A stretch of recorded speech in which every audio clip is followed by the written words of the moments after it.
everyone! Today I will talk about how to set up of the SQL X Store app. Let's start by connecting your e-commerce store to X Store. From the sidebar menu, go to Stores and click Link Store. Select your store platform, choose the appropriate region, and click Link Store. You can log in using your existing account or switch to a different account if needed. Once your account is verified, click Confirm Authorization. Select the authorization period and confirm again.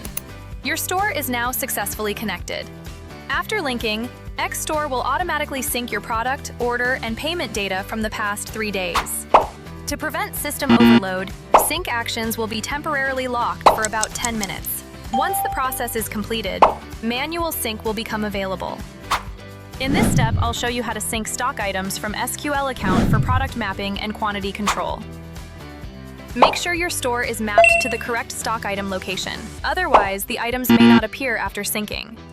Click Inventory greater than stocks in the sidebar. Click Sync Stock. Here, you can choose to sync only specific items or sync all items at once by selecting the items you need and then click Sync Selected. Once the process is completed, all successfully synced items will appear in the table. Next, we'll set up code mapping to ensure invoices are posted correctly to SQL account.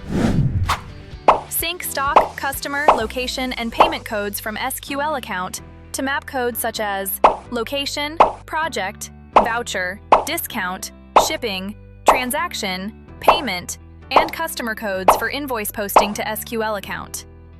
From the sidebar, go to Stores. Click the config setting icon of any store. In this part, you'll need to map the corresponding codes from SQL account to X Store. Select the code type from the drop-down for each corresponding codes.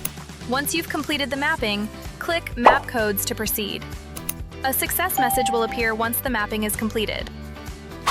To manually sync product data, go to Inventory, then select Products. Click the sync icon. Here, you can tick the checkboxes to select stores you want to sync and click Sync Selected.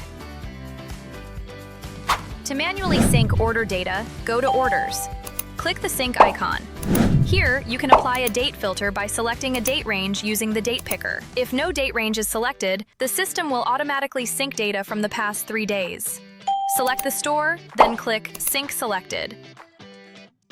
To manually sync payment data, go to Payment. Click the sync icon. Select the date range and store as needed.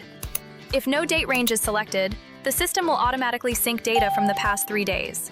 Click Sync Selected to proceed. That's all for today, and have a nice day. Subscribe to our YouTube channel. Thanks for watching and stay updated with our latest videos, Facebook posts, and important guides on our website.